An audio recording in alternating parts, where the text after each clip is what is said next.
Welcome to another episode of Mind Makes This World.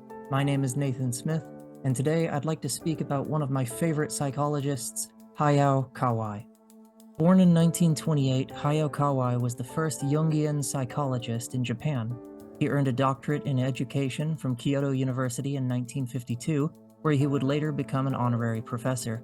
Wishing to expand his knowledge of psychology, Kawai moved to the United States, where he encountered the work of Carl Jung. Thereafter, he relocated to Switzerland to attend the Jung Institute, becoming the school's first Japanese student before returning to Japan to introduce Jungian psychotherapy to his home country. Among his numerous professional accomplishments, Kawai founded both the Japan Association of Sand-Play Therapy and the Japanese Society of Certified Clinical Psychologists. Additionally, Kawai served as director of the International Research Center for Japanese Studies from 1995 to 2001. From 2002 to 2007, Kawai also served as chief of the Agency for Cultural Affairs. A true Jungian, Kawai's work extended beyond the clinic to art, literature, mythology, education, and other adjacent fields. He was also a prolific writer. In 1982, Kawai was awarded the Osaragi Jiro Prize for his book The Japanese Psyche, Major Motifs in the Fairy Tales of Japan, and in 1988, he was awarded the Shincho Prize of Arts and Sciences for his book The Buddhist Priest Myoe, A Life of Dreams. After a long life of contributions to both the worlds of psychology and education in Japan and abroad, Hayao Kawai passed away in 2007 at the age of 79. So what can we learn from studying the work of Hayao Kawai today? To answer this question, let's explore what Kawai had to say about a central concept in the work of Carl Jung: the self. Before we begin, we must recognize first that for Jung, self meant something far more than just one's own self-understanding or even one's ego. As Kawai writes in his book Dreams, Myths, and Fairy Tales in Japan, Jung defined ego as the center of consciousness, and self as the center of the psyche, which encompasses both the realm of the conscious and the unconscious. He also stated that the self cannot be known directly, but only through symbols and images, which are accessible to consciousness. Thus, although the self is the same for everyone, it appears differently to each person in accordance with the unique contents of his or her consciousness. So what symbols did Kawai use to access the self and to illustrate it for others? To explore Kawai's view of the self, and consequently discover what Kawai might have to teach us, we turn to three anecdotes from his books Buddhism and the Art of Psychotherapy, and Dreams, Myths, and Fairy Tales in Japan. After his training as a Jungian analyst, having returned to Japan, Kawai felt a strong urge to integrate his largely westernized training in psychology with his Japanese heritage.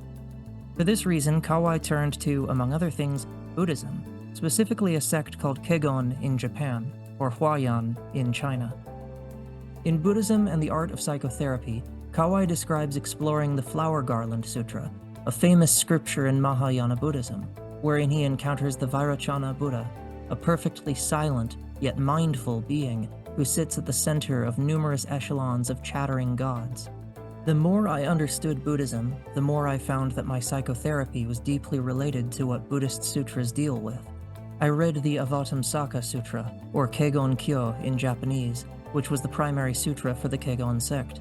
One of the effects of reading it is the tendency to fall asleep after a while. For instance, at the beginning, the universal Buddha, Vairocana, appears and the many gods surrounding him praise him. Then 20 great bodhisattvas, the entire formal names are all stated. In addition, the 10 great guardians surrounding them are all fully introduced. Then other gods' names follow them. And on and on and on, perhaps almost 200 elaborate names, though I've never counted them. As you read these names one by one, they all sound rather similar. Eventually, one of them praises the Buddha, and the praises continue on and on. When reading it rather absent-mindedly, I felt like saying, "So what's the nub of all this?" But I just bore with it, and while I kept reading that most blessed message, I fell asleep. I was at a loss. Then I realized that monks did not read, they chanted it. It was in chanting the sutra, while repeating many similar and gracious names, that transformation of consciousness was to be expected. You can approach the sutra only through this sort of consciousness. It seems that it is in this manner that its true content can become comprehensible. content which seems close to saying simply, light, light, light, all shines, all filled with light.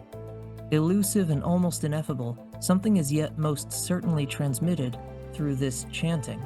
If you ask what that is, it's nearly impossible to answer. It seems that it has no name.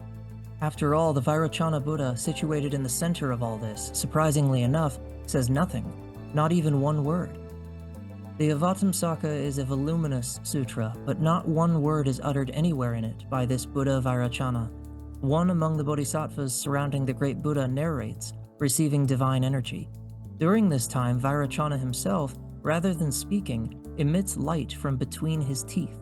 Not able to chant this sutra by myself, I read it as if chanting, then dozed, chanted, dozed. Not being Vairocana Buddha, light does not shine out between my teeth, but I'm becoming more silent. Before, when listening to dreams, I understood them, so I interpreted them. But now, I'm less and less inclined to interpret. Dreams are important, so I listen, and more often now, I only listen. Turning now to another of Kawai's books, Dreams, Myths, and Fairy Tales in Japan, we find a similar image, that of the silent god of the Kojiki, an ancient volume of Japan's sacred narratives. The Kojiki relates the prehistoric exploits of several generations of divine triplets. However, Kawai notes that the Kojiki only ever depicts two of the divine siblings, leaving the third altogether unmentioned. Kawai finds this narrative pattern highly significant. The mightiest god is the center in Christianity. A god who does nothing stands in the center of the Japanese pantheon. Japanese mythology, as given in the Kojiki, reveals a hollow center structure. In the diagram of the three important triads of gods in Japanese mythology, the three triads are beautifully arranged and maintain a harmonious balance. They all have one factor in common. The god who does nothing is in the center. The triads come into being from different conditions. The first triad appears at the beginning of the world and is born of itself, having no parents. The second triad is born through the first contact between heaven and the underworld, having emerged from their father after he purifies himself in water. The third triad comes into being as a result of the first marriage between a heavenly deity and an earthly deity, and emerges from their mother in the midst of a blazing fire. The difference in birth conditions is clearly apparent. The pairs of opposites expressed within the triads are also varied. The first contains the paternal and maternal principles, the second, female and male, heaven and earth, and the third, mountain and sea. In terms of all three triads, we can see that the center of the Japanese pantheon is occupied by the god of emptiness, respectively named Master of the Center of Heaven, Moon God, and Raging Fire God, in accordance with the type of pair of opposites at work. All the gods move and even fight one another around the hollow center. The most important thing is how well they are balanced, not victory and the acquisition of central power. This is the cosmology of the ancient Japanese and stands in distinct contrast to the structure of Christian mythology. In Christianity, a single God who is the mightiest and always right stands in the center and rules the universe. The distinction between good and evil is extremely clear-cut in contrast to the amorphous nature of Japanese mythology. In Christian mythology, all elements that are not consistent with the existence of a single central deity are either banished to the periphery or completely liquidated. Quite to the contrary, in the Japanese hollow center balanced structure, even contradictory elements can coexist so long as they can maintain a balance among themselves. In Christianity, the center has the power to integrate all elements, whereas in Japanese mythology, the center has no power. The biggest drawback of this model is the fact that the center is so weak that any element can invade it with ease.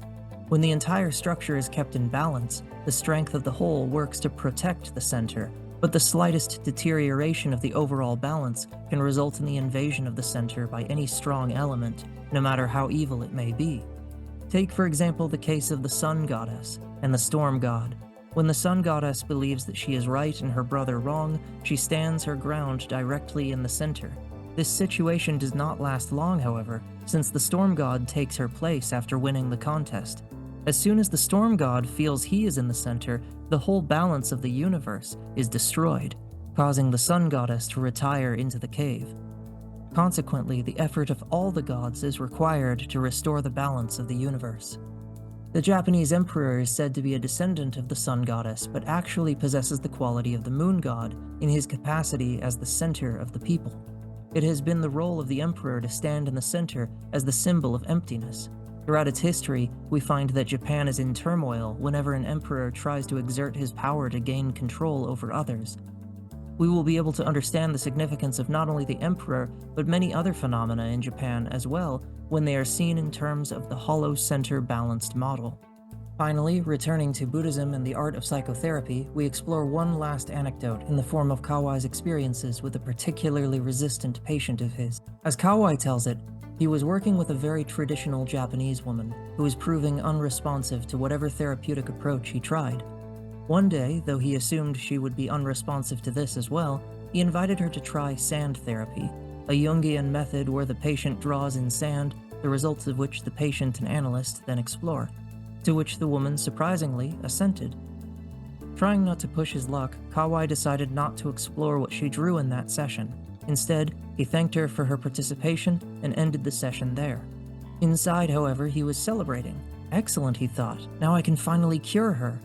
In their next session, Kawai invited her to draw in sand again, but the woman staunchly refused. Surprised, Kawai asked why, to which the woman responded, "I don't want to be cured. I'm not coming here to be cured." Taken aback, Kawai asked her why she comes at all then. To which the woman replied, "I come here just to come here." Though surprised, Kawai set aside his attempt to cure the woman through sand therapy and instead grew quieter in their sessions. He listened to her, was present with her, and soon her symptoms disappeared altogether. Though he made numerous contributions to both the arts and education, Kawai was, first and foremost, a psychologist and a psychotherapist. In other words, these three anecdotes illustrate to us not simply a model of the mind, but something that is meant to trigger in us a deeper sense of self-knowledge, and therefore a sense of healing and liberation. So what is Kawai's model of the mind? For Kawai, the self is the foundation of the human mind, beneath all the other cognitive and affective contents. This self possesses three skills when it comes to regulating thoughts, emotions, and the nervous system itself. We might call the first skill mindfulness, or consciousness without thought, commentary, or agenda. We see this illustrated in Kawai's experiences reading about the Vairocana Buddha in the Flower Garland Sutra. Like the Buddha sitting at the center of numerous concentric rings of gods, Buddhas, bodhisattvas, and guardians, the self seems to stand at the center of the mind, capable of observing in perfect silence any thought, emotion, or physical sensation that passes through its field of awareness. Rather than attempt to intercept and intervene with any contents of consciousness, the self utilizes mindfulness. The self simply observes and listens without attempting to interfere, alter, or judge anything that enters its field of awareness. The self's second skill is that of balancing what we might call sub-personalities, or parts of the mind. We see this illustrated in Kawai's descriptions of the Kojiki, specifically of the silent god who stands at the center of numerous triads or triplets of gods. As a balancer of sub-personalities, the self ensures that no singular part of the mind overcomes the other, that all parts of the mind mature, develop, and unfold in a balanced way. In Jungian thought in general, this concept is expressed as balancing or integrating opposites or even contradictory elements. For the self, as a balancer, there are no contradictory or opposing parts of the mind, simply pieces of the mind that need to be arranged in a certain way so that the whole may function.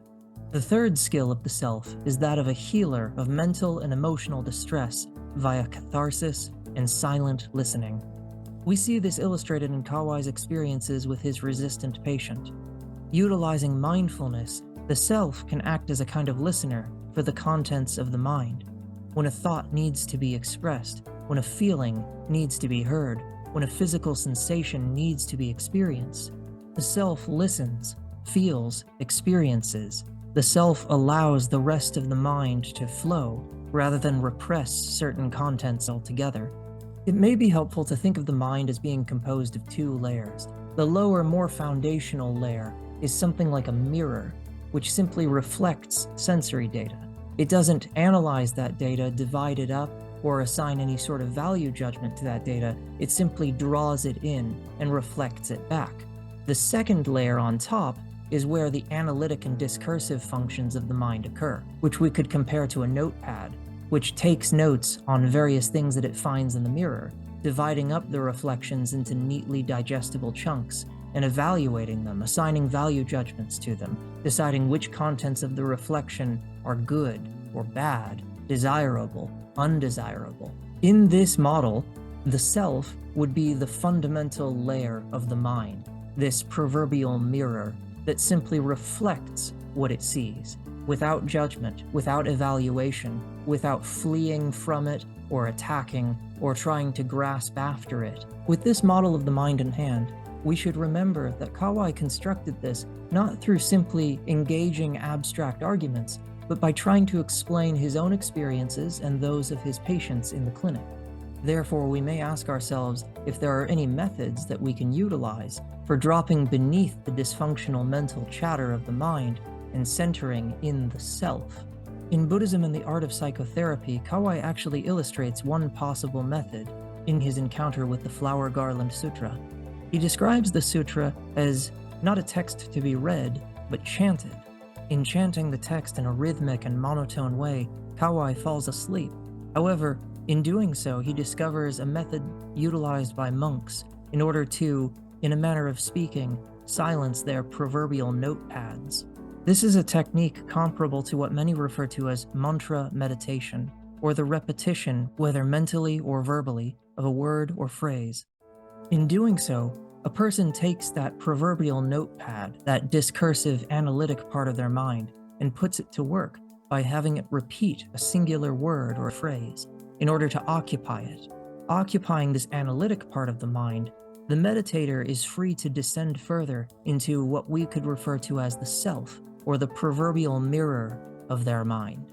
Rather than losing themselves in analysis and value judgments, in desire and craving on the one hand, and fear and aversion on the other, they instead luxuriate in all the sensory data that enter their field of awareness, all the contents of their mind's inner mirror.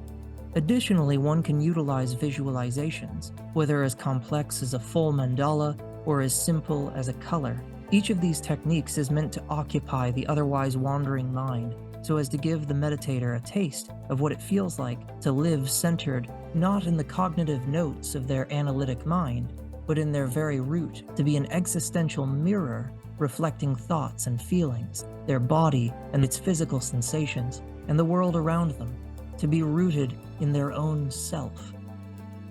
Through diligent practice, these momentary flashes of insight, or what the Buddhist tradition calls enlightenment, can evolve from transient states of mind to permanent traits.